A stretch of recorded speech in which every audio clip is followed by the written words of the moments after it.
Hey, Amy. Hey, Melissa. I have great news for you. What's that? We have officially reached the top 10% of all podcasts. I'm going to act like I didn't know, but I knew that. But yay! That's so exciting. Thanks to our listeners for your dedication and support. And you can continue to help us spread awareness of dyslexia by taking a moment to like, share, and review our podcast on social media and with your friends and or coworkers. It really helps bring our podcast to the attention of others when you do that. So it's crucial that you do that. And it spreads awareness of dyslexia, which is helping kids, and that's what we all want to do. That's right. So don't forget, like, share, review. Thank you. Bye. Hi, this is Amy and Melissa. We are a couple of retired Texas teachers who are CALTs, Certified Academic Language Therapists. We started our own businesses, and now we have a podcast called The Dyslexia Duo. So join us for our informative podcast, where we'll delve into dyslexia, covering the topics that affect parents, therapists, teachers, practitioners, and anyone who wants to learn more.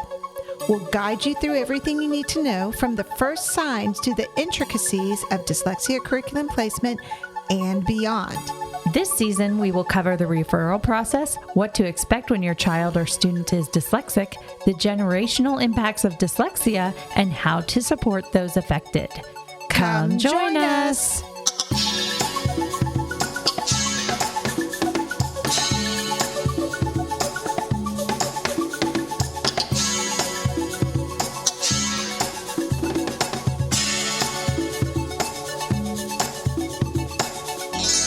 Welcome back to part 2 of our interview with Dr. Jan Hasbrouck. How can reading fluency be developed? Maybe, we have things within our curricula, but what else can we do to help develop reading fluency?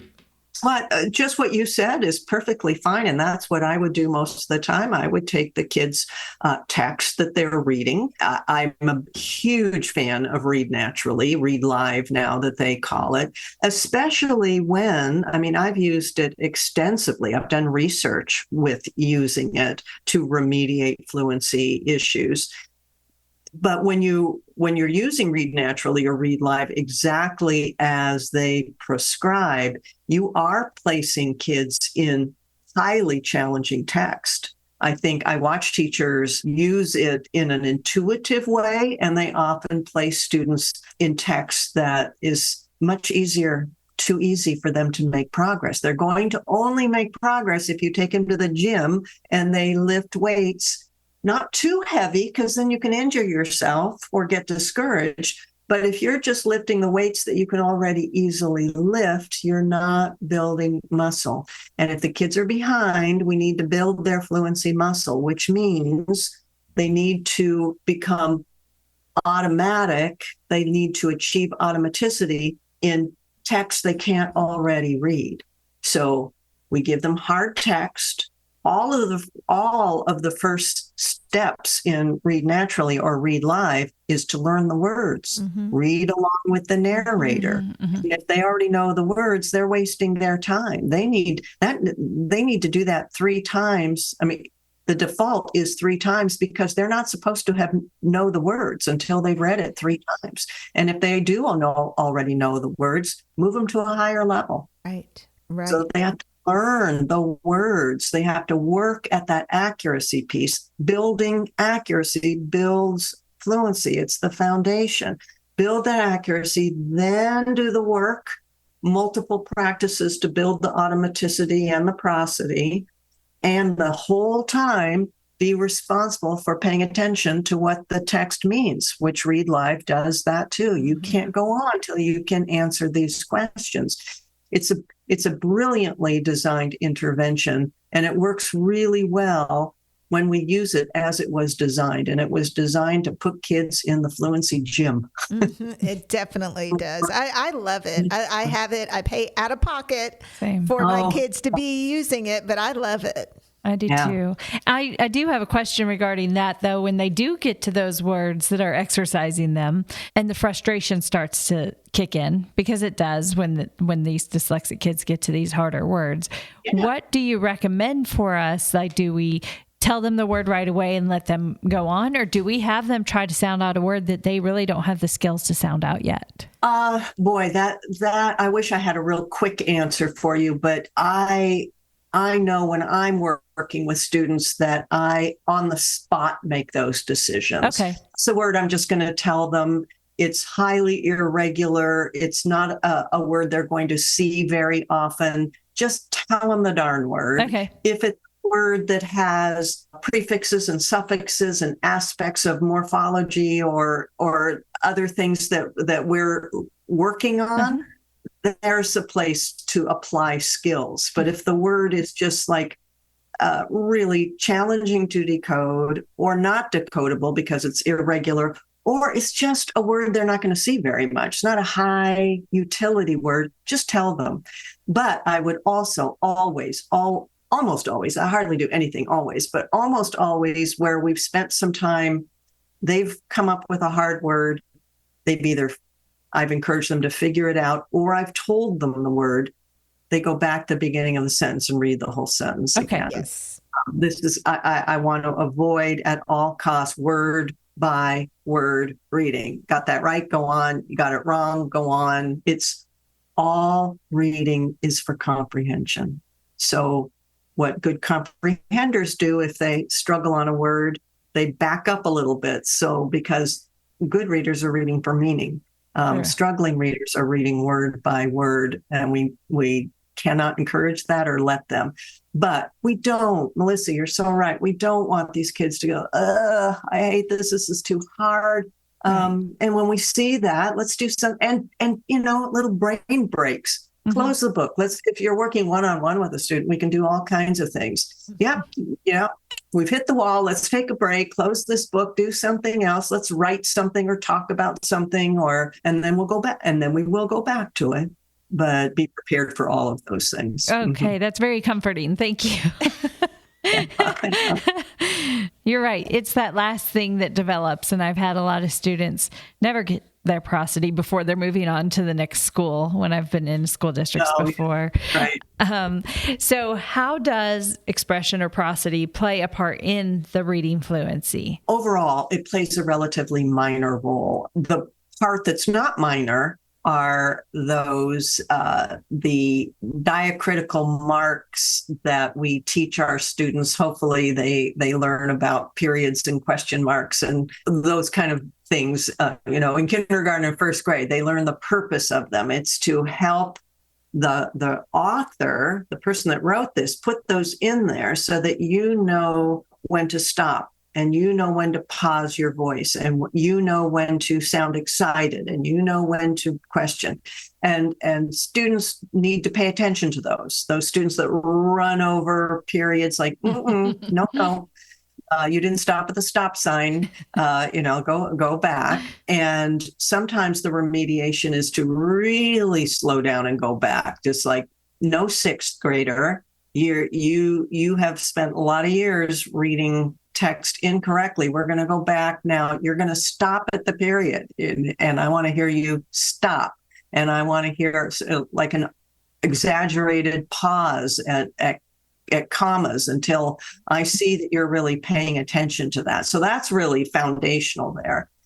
But the other parts we've learned, and this is what the research, those researchers who study prosody have said, if we think about the three components of fluency, accuracy, rate, and expression, accuracy and rate very, very clearly contribute to comprehension. You're not going to comprehend if your accuracy is not reasonable. You're not going to comprehend if you read either too quickly or too slowly. So accuracy and rate, automaticity are hugely contribute to comprehension.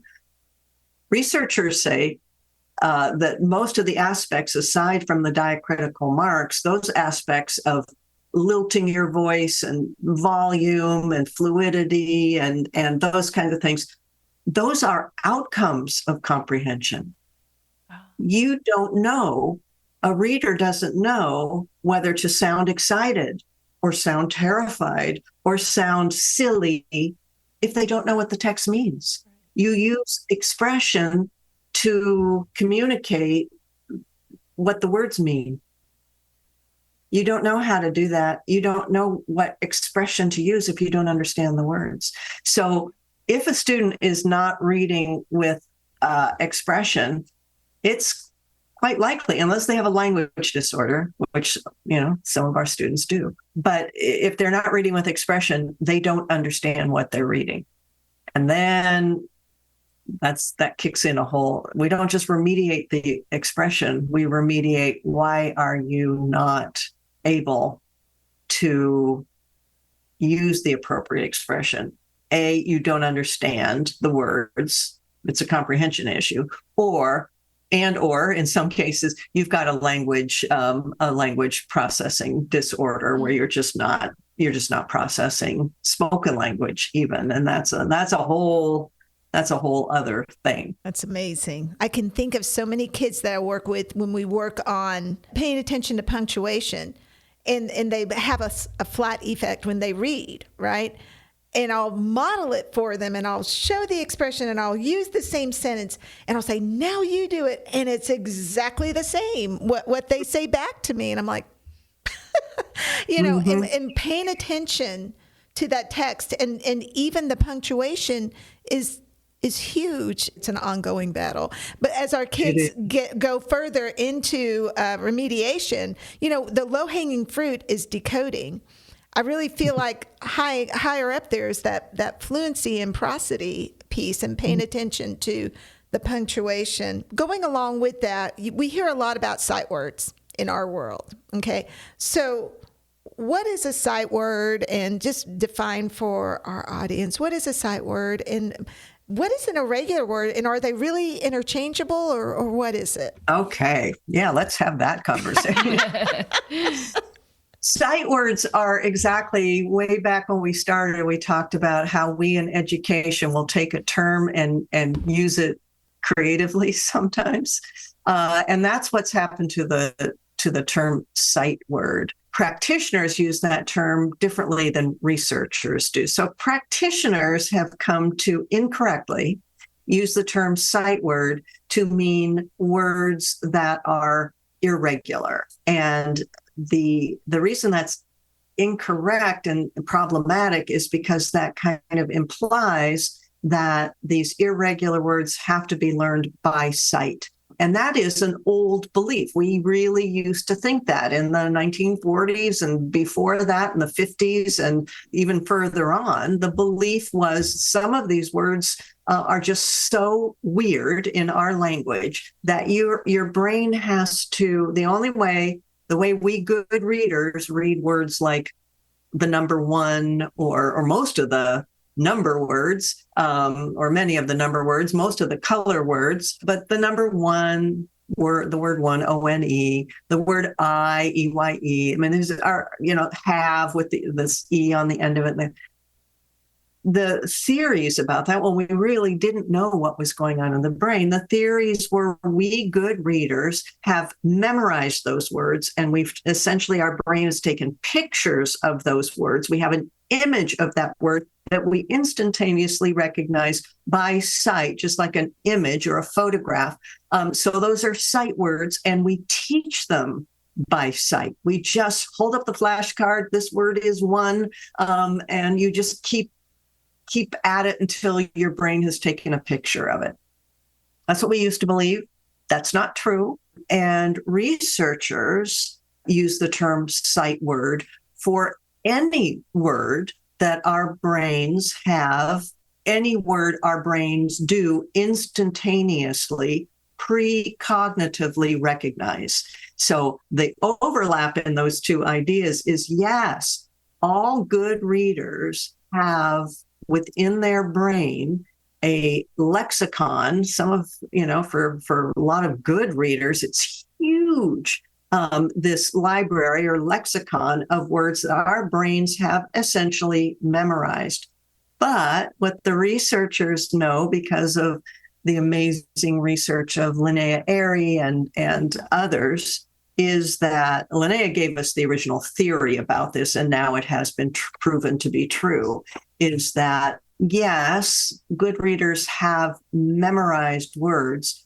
We instantaneously, precognitively, that's important part, because we don't have to think about it. In fact, we can't think as fast as our brain recognizes words, which is why good readers are so fluent, is because their brain recognizes those words, and we can say them, we can recognize them as fast as, or even faster than we can say them. But the way words become sight words is by multiple practices with looking at the sequence of letters in words. And the term that Linnea created was orthographically map our brains. And that's really important to think about. It's not the mapping, it's the orthographic mapping. It's not an image, it's the orthography that's being mapped. It's the order of the letters. And when a neurotypical brain that has has learned the foundational components of the alphabetic principle, they understand that those letters, those visual representations, the orthography is connected to phonology. So they see the letter, they connect it to the sound, and in a regular word, not an irregular, but a regular word, we look at that letter sequence, the sound sequence, we instantaneously recognize it. And when we've done that for a neurotypical brain, 3 to 4 encounters with that word, or possibly a bit more, that becomes orthographically mapped as a sight word within our brain. And that orthographic mapping process is also enhanced by knowing what the meaning of the word is. We orthographically map a word earlier if it's regular in its phonological orthographic representation, and it's presented to us with meaning. Then our brains more readily recognize that word and map it. And we want as many words as possible to become sight words. I think Jan Wasowitz, there are others who have said this, all words want to grow up to be sight words. And it's just a process. And the more our brains get used to orthographically mapping, then they orthographically map newer words faster. Irregular words are harder to decode. Therefore, they're harder to orthographically map. But the newer methodologies, teaching processes that we're using in kindergarten and first grade and second grade and on up, is to point out to students not to have to memorize visually the word as an image, because that's not how our brains work. It's not that it can't be done that way. I didn't learn phonics when I was taught to read. That came much, much later. And they held up flashcards and I learned them. But what my brain was doing was translating that into a spoken word. And then my brain somehow memorized that. So we want to, when we are teaching a word like one, introducing that to children, what we're going to do is let them know somehow that this is an irregular word. It's not going to sound out the same way, but there's almost always some parts of the word that are orthographically regular. So in the word one, there is that sound, and we can recognize that. We don't want students to abandon we don't want them to abandon the alphabetic principle. We don't want them to abandon their decoding strategy. But some words it's going to work perfectly. In other words, there's going to be some parts that are irregular, or a little bit, people are using the heart word technique where we put little hearts or some markers under just to read as a mnemonic for kids. Those are the parts that you have to just remember.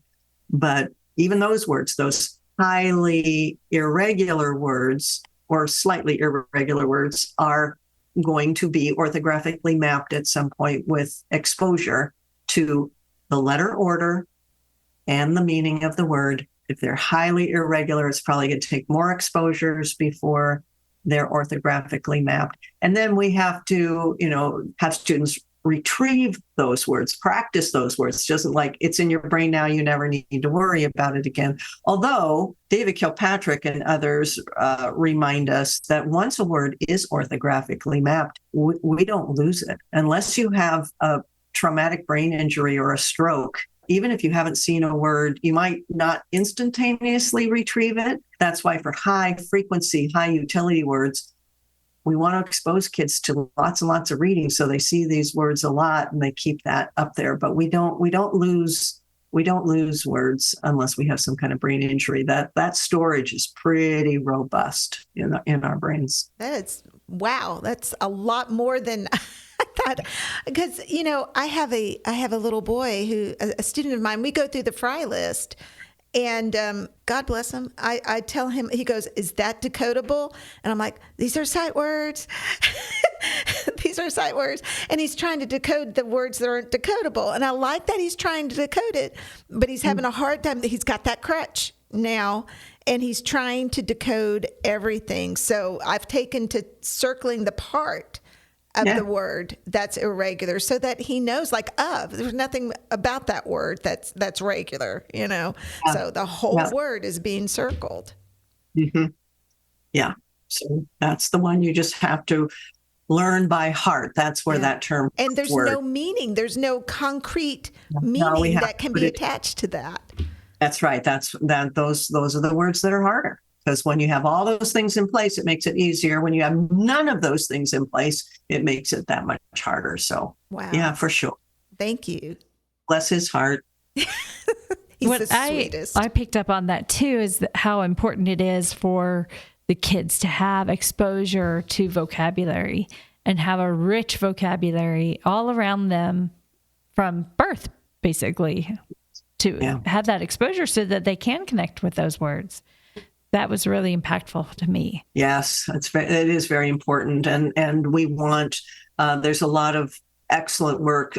Sonia Cobble and her colleagues do work with preschool and kindergarten around language building and helping teachers understand how important it is for them to use high-level language with students and longer sentences and work to elicit language from children. It's not just what they're hearing and exposed to, but it's what they retrieve and generate. She's written a book called Strive for Five, which is encouraging teachers, showing teachers how to encourage 5 exchanges in conversation, not just saying things to students, but asking them a question that requires a response and then responding to that in a way that engages them back and forth so that we're building their expressive language, which reinforces their receptive language. It's those two sides of the coin that we need to keep developing. It's incredible, all the research that's been going on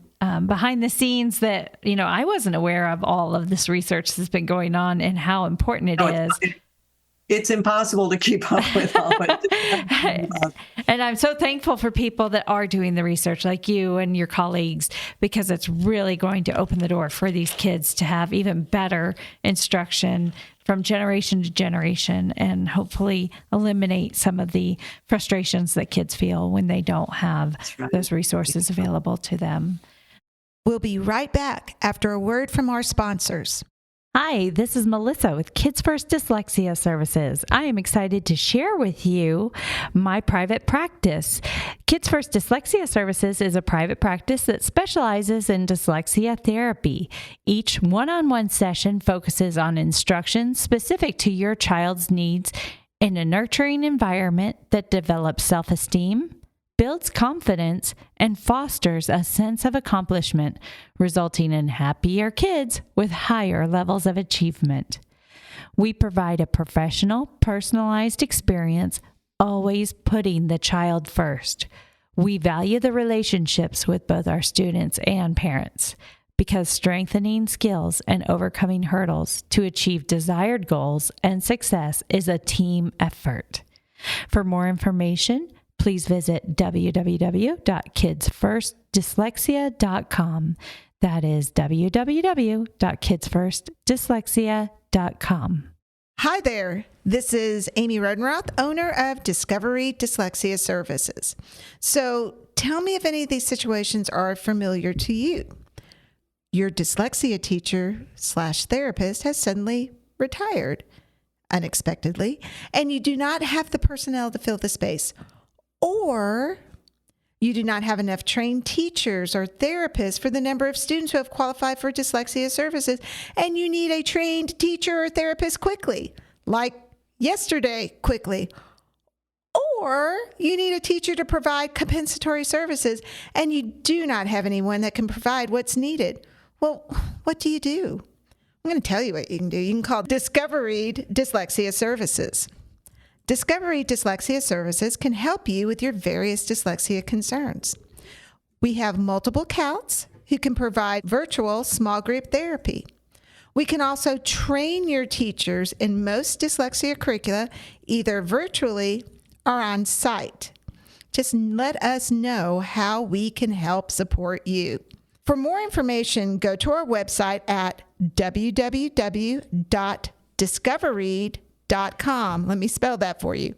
DYSCOVEREAD.com. And I know it's a funny name, but we're providing huge services for our dyslexic population. So keep in mind Discovery Dyslexia Services, covering all your dyslexia needs. Let's return to the show. I did have another question for you. So if a teacher wanted to use a current curriculum and develop a fluency assessment used on prior learning, what suggestions could you offer? To assess fluency using their curriculum, is that? Yes. So if a teacher wanted to use a current curriculum that they already have, but they wanted to develop a fluency assessment based on the prior learning that the kids have already been exposed to, what would you suggest? The general procedures of assessing what we call the assessment called oral reading fluency, which is that assessment of giving kids text. And generally, the assessment is done on text that is unfamiliar or unpracticed. I mean, it's not generally, it is. The assessment requires unfamiliar or unpracticed text, read aloud for 1 minute, and then scored in a particular way that each word has to be pronounced correctly. Omitted words are errors. Mispronounced words are errors. Words that are repeated are not errors. Words that are self-corrected are not errors. So there's a standard protocol for scoring that. And that assessment, these days, that we call that oral reading fluency as an assessment. That is one of a whole suite or set of assessments that are called curriculum-based measures. And when oral reading fluency and all the other curriculum-based measures were first invented about 45 years ago, they didn't exist before that. They were invented. The original intent was to use, the reason they're called curriculum-based measures is that the researchers who invented these tools assumed teachers would use their curriculum, that they would, if they want to say, how fluent is my fourth grader, they would open a fourth grade text, social studies text, or their ELA materials or whatever it is, and have them read for a minute, and then compare that score to the other students to see how fluent they were. So it was a very school-based idea. Mm-hmm. You would compare students to the other students in that grade at your school, and you would use your own curriculum materials. That was the original intent.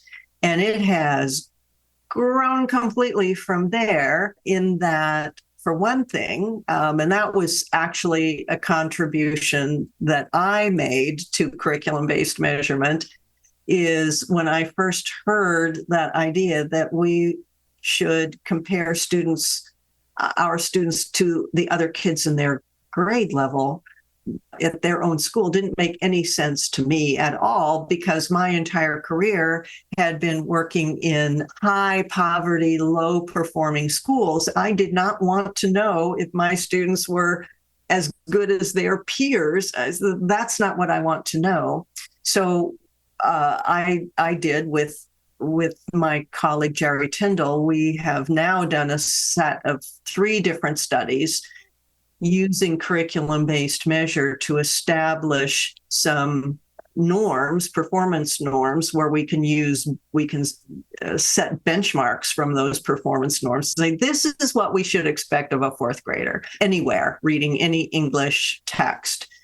Another change that's happened to CBM is that commercial publishers have figured out that they could sell you products where they make the passages, and they often now and they create their own norms and their own benchmarks for those. So things like Acadience and Dibble's 8th edition and Easy CBM and Ames Web and all those are just commercial versions of that original free for anybody idea of curriculum-based measurement. So they now have also all these bells and whistles. What is it? Acadience has the M-class interface that you do it all on computers and all this fancy stuff, but you don't need any of that. I mean, that can be helpful, and there are some wonderful things built into each of those assessments.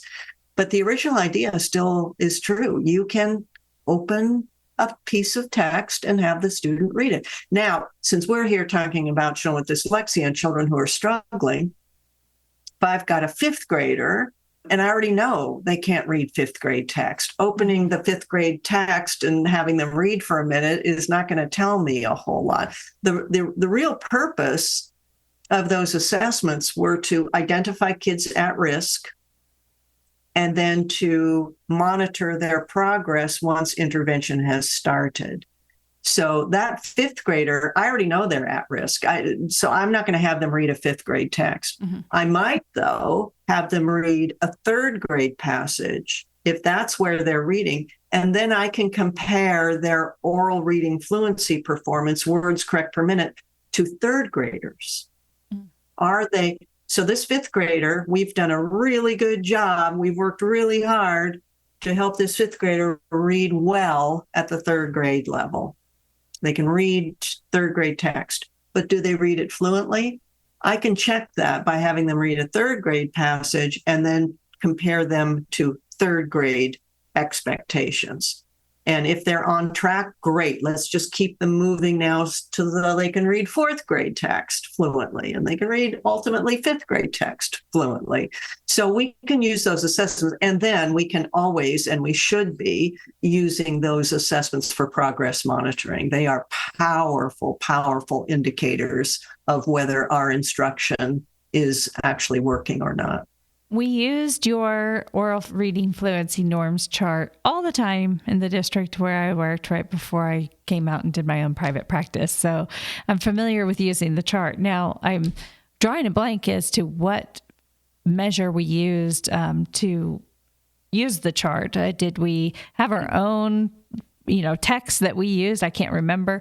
But as far as with you, do you guys have a set of texts that you provide with your chart so that people can use this as a whole functioning package to do an assessment? Yeah, we've always said there's multiple uses of that chart. The original purpose, though, was we did our first study before there was ever a Dibbles or an Ames Web or anything else. It was just teachers are told, go find a grade level text and have students read that.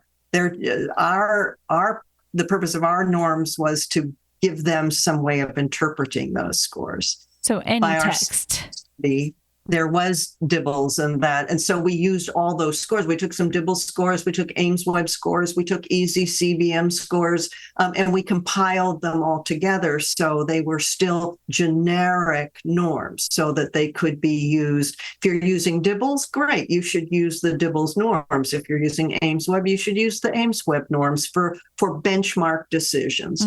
But I want to know how they're reading in their social studies text or something else. That's when you would continue to use Hasbrouck and Tyndall norms with any text. You can use it outside of grade level. So you don't look at the kid's grade level. You look at the grade level of the text of the passage, and then say, how do they compare to third graders or eighth graders or whatever. Okay. That makes so much sense now. I mean, because I've had like supervisors who maybe didn't understand the point of the chart, and they're like, okay, use this chart with your students. I'm like, well, we're not reading on grade level, so I don't know what I would be assessing exactly, because it's at the 10th. You have the fall, winter, spring, right.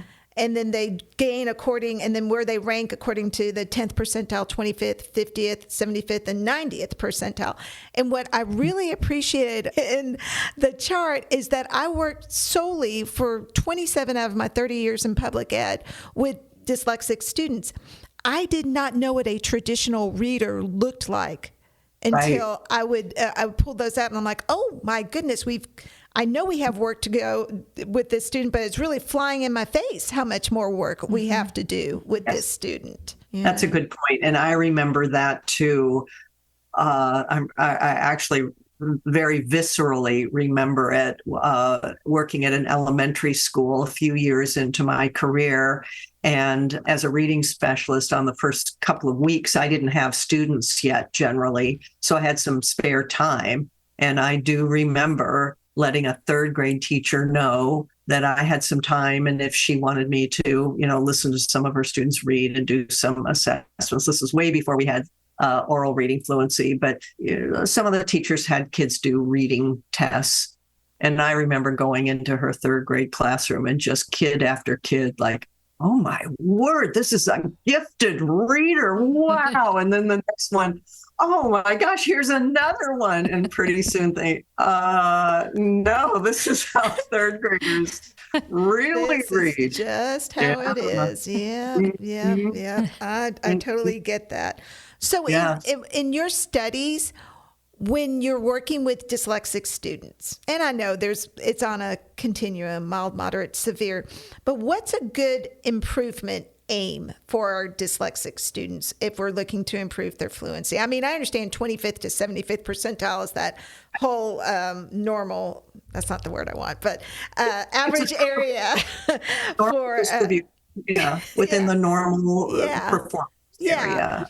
Distribution. What would be a realistic, I mean, I know what I would like it to be, but what would be a realistic gain, do you think? Those are individually determined. Sure. They really are, because of all the factors like the intensity of the instruction that they're receiving. Where are they on the continuum of severe to mild dyslexia?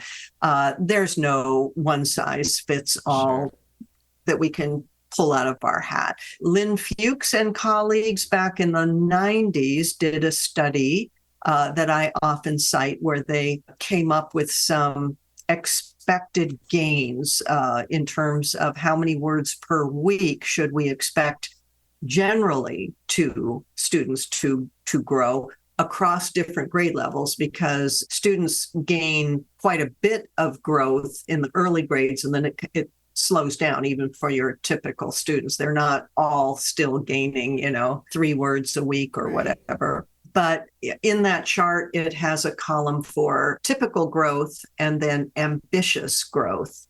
And I often have looked at that chart and, again, not look at the grade of my student, but the grade that they're reading. So if the recommendation is an ambitious goal for a third grader, and I've got an eighth grader reading at the third grade level, I might use those ambitious goals of 2 words a week or 1.5 words a week. But then when I use that chart, when I'm training teachers, I say, but then you have to look at that child. Are they an English learner? Do they have severe dyslexia? Are they coming to school? Their attendance issues. You have to tweak those goals based on that.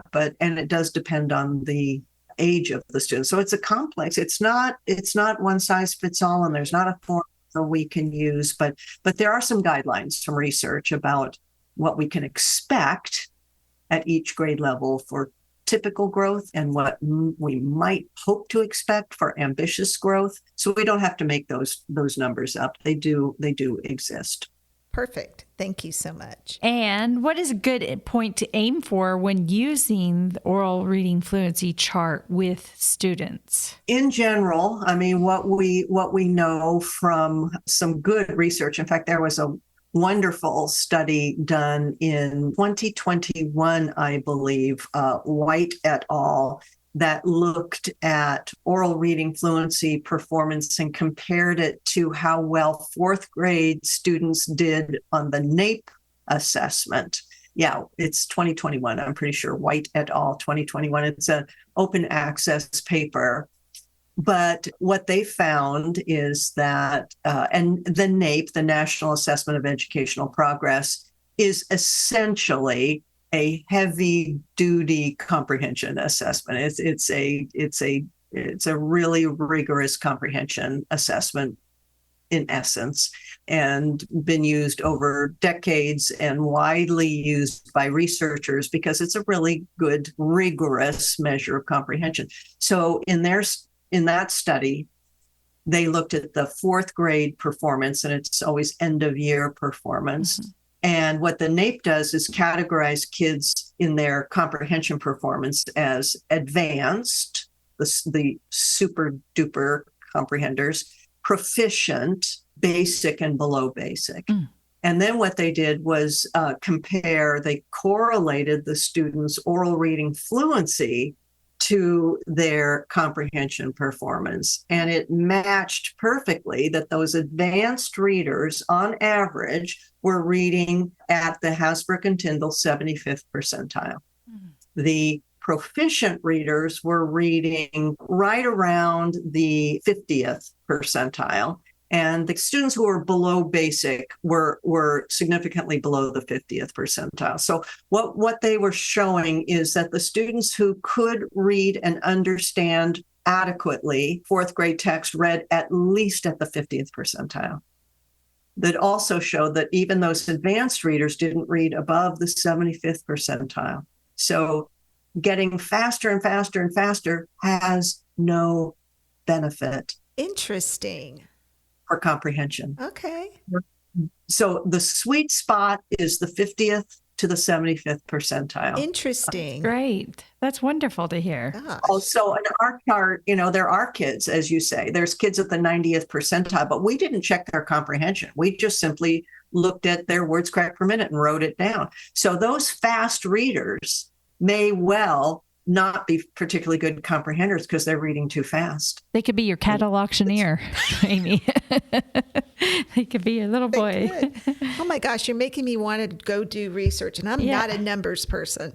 I'm not either, so I always collaborate with others. I love my statisticians who tell me what these numbers mean, and but yeah, it takes a team to do research. That's amazing. That's just so many eye-opening things you've said today. Gosh, I love it. We're getting close to wrapping it up. So one of the things we like to do, and this stems from somebody when we did our first few episodes, they're like, we really like it when you talk about websites and books that they like. And I'm like, well, that's just a good thing to recycle every time. So Dr. Hasbrouck, what are some books that you would recommend in addition or to your own? Any articles or websites? Well, since I just mentioned that White et al. Study from 2021, and I should have the title of it off the top of my head, but if you look at NAEP and oral reading fluency scores, you'll find it because it is out there. And anybody who's interested, this is not just dyslexia, but wanting to know not only what, but why we don't just teach our students to read faster and faster and faster. That's a great one. I would say, and again, I'm not going to come up with the name of the actual title of the article, but for all dyslexia practitioners, they should read Liz Stevens' recent, I think it's 2023, meta-analysis on multisensory instruction and what she very reasonably concludes that how we should be thinking about our instruction. What is the instruction that really works? A couple of books. A book that I go to over and over and over and over again, especially the chapter on word reading disabilities, is Jack Fletcher's book, Fletcher, Fuchs, Lyon. It's multiple authors on that book. It's just unbelievably rich and deep. I read it and then I reread it, but it's quite up to date. It's the second edition of his book on learning disabilities, and that the chapter on word reading disabilities particularly is relevant to dyslexia and is so accurately, I think, reflects the research. So I would want to recommend the new book that I co-edited with Nancy Young. It's being very, very well received all over the world, called Climbing the Ladder of Reading and Writing. It is an edited book. Nancy and I asked many amazing researchers who specialize in various aspects of learning to read to write chapters on specific comprehension disabilities, older students who struggle with reading. There's a chapter on children who are deaf and hard of hearing. There's a chapter on multilingual. There's a chapter on dialect. There's a chapter, I wrote the chapter on dyslexia. But the whole book is framed around Nancy's brilliant, I think, infographic called The Ladder of Reading and Writing. And so the first few chapters explain what the ladder is. And essentially, it is a visual representation of the fact that learning to read and write is like climbing a ladder, and that process of climbing the ladder is going to vary in difficulty for different students. There's children who are going to zoom up that ladder with little or no instruction. Most students are going to climb the ladder just at an expected level with good instruction. And then we have children with dyslexia and other learning challenges that make it difficult. Then the whole rest of the book, there's another chapter then of, because of this, what is it that we need to know about reading and reading instruction and how to differentiate it, because you're going to have all these kids in your classroom. And then the rest of the book is chapters on the various things that make learning to read and write difficult: attention deficit disorder, hearing impairments, those kinds of things. So it's really easy to read book. We made sure that the chapters are rather short. It's not a book like Jack Fletcher's book. It's an easy to read book, very much written for parents, practitioners who want a sense of what ADHD is, for example, and great resources. So it's an overview, very up to date. We published it just this year, 2024. So it's very current, up to date. Lots of good resources and supports for parents and teachers as well. That sounds amazing. It does sound amazing. I cannot wait. I'm thinking it's going to start to be assigned to my trainees when I start a new practitioner and therapist cohort. So that sounds like a good book to make part of my syllabus from here on out. Yeah, we have seen a lot of professors are using it, especially with undergraduates and new trainees, although I think at a master's level, it could have utility too, for sure. Yeah. Well, thank you. I have one last question for you, Melissa. So I think it would be hard to find people who are like you, who are so gifted and well-versed in all things dyslexia, learning disabilities. I just wondered, though, is there anybody that you think of who it really inspires you? Was there somebody who inspired you to take this path? Is there anybody who inspires you now? Is there anybody particularly that you would like to mention? Yes, and I've actually been thinking about this quite a bit, Melissa, that I don't know if you know, but it has now been formally announced that the International Dyslexia Association will be awarding me the Samuel Orton Award. Very well deserved. Which I'm just so deeply, deeply honored. And the reason I'm thinking a lot about my inspirations is because when you receive the Samuel Orton Award, one of the things that you're asked to do is deliver the annual Orton Memorial Lecture to the entire IDA conference. Last year's winner was your friend, Nancy Mather. She did a wonderful job in her Orton Memorial lecture. So I've been preparing what I'm going to say in front of all those thousands of dyslexia specialists and parents and others. And I'm going to talk about teachers. I'm going to highlight the role of teachers in my life and all of our lives. So I have been thinking about my inspirations along the way. I was just blessed, totally lucked out to happen to be at the University of Oregon when I wanted to learn to be a teacher and get certified as a teacher, and ended up early on studying with Zig Engelman, who is the recognized father of direct instruction. He invented this idea of what he used to say was model, lead, and test.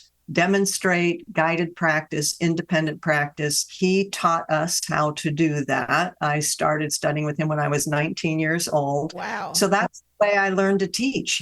You model, you do guided practice, you do independent practice. That's how I learned how to teach. So I've done that for my entire career and just watch over the years as people discover that, including another inspiration of every book teacher I know is Anita Archer. Yes, she's amazing. Who is also at the University of Oregon. She wasn't there. We didn't overlap, but she came to the University of Oregon and worked with Zig and others in direct instruction, and then put her fabulous Anita Archer head into this and wrote the book on explicit instruction, and gave us and continues to give us all good guidelines about how to do that explicit instruction that we know works with students and all learners when we're learning a new skill. So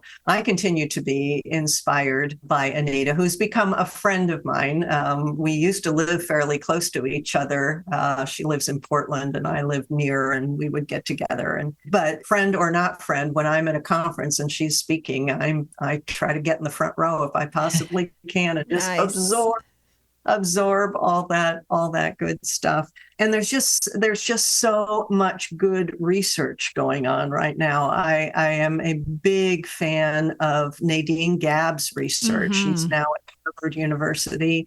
She is working to explore the brain development of children with dyslexia. And she's, some of her work right now is involving infants and toddlers. So we can figure out as absolutely early as possible what's going on in these brains, and then very importantly, what should we do about it. So that's one of a number of people and Jack Fletcher. I mean, he's just my guru in this field. As we talked about when we first started, it's so complex. You're going to get very wise people who draw different conclusions. And that leaves us as practitioners, who do we believe?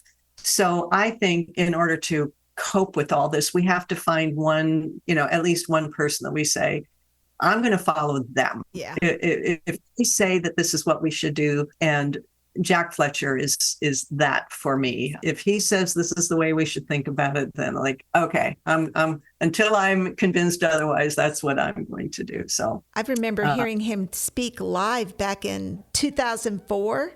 And I think he was still out of the University of Houston. And I just held on to every word that he said. And then later, like a few years later, because I would follow his stuff, I remember going to an interview. They go, well, who inspires you in the field of education that you like reading about? I go, oh, Dr. Jack Fletcher. And the person who was interviewing me, she goes, oh, Amy, he's really controversial. I was like, oh. Okay. Yes, he's a brave person. Yes. But the reason I continue to hold him in high regard is because he's not just making this stuff up. No. He'll make controversial statements, but it's based on his interpretation of the best evidence. He can always say where his evidence is coming from. And then he just says, this is my interpretation. And I just happen to agree with him. And yes, he does make controversial. Yeah. Like it though. Yeah. Yeah.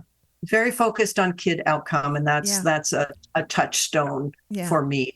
If people just do research up here and it has nothing to do with actual kids, Jack is always very cognizant of what this means for an adolescent reader or a second grade beginning reader. So he's always thinking about real kids, and that's important to me. Absolutely. I agree. I am so excited because you will be at IDA and we will be too. So we'll get to officially meet you. Hopefully you can stop by our booth and say hello.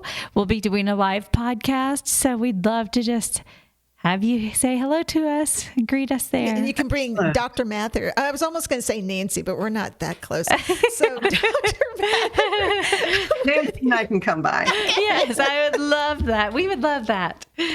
Well, we appreciate your time so much for devoting so much time for our little podcast. And we're just, it's getting out there, word about it's getting out. And I'm expecting to see your book spike. So that's the hope. We are so grateful for your time and your expertise and everything that you've done in the field of education to help all of us who are sitting here today and out there in the listening audience learn what they need to learn to help students. So we appreciate you. Thank you. I appreciate you too. Thanks for the invitation. Thank you so much. So this is Amy. And Melissa. And we're the Dyslexia Duo. We'll see you next time. Thank you. Bye. Bye. The Dyslexia Duo podcast hosts are Amy Rodenroth. Melissa Dean. Our producer is Greg Rodenroth. You can find us on Facebook at The Dyslexia Duo. Email us any questions or comments at thedyslexiaduo@gmail.com. Awareness is so important. Share this podcast with your friends, Family, and teachers. Thanks for joining us. Bye.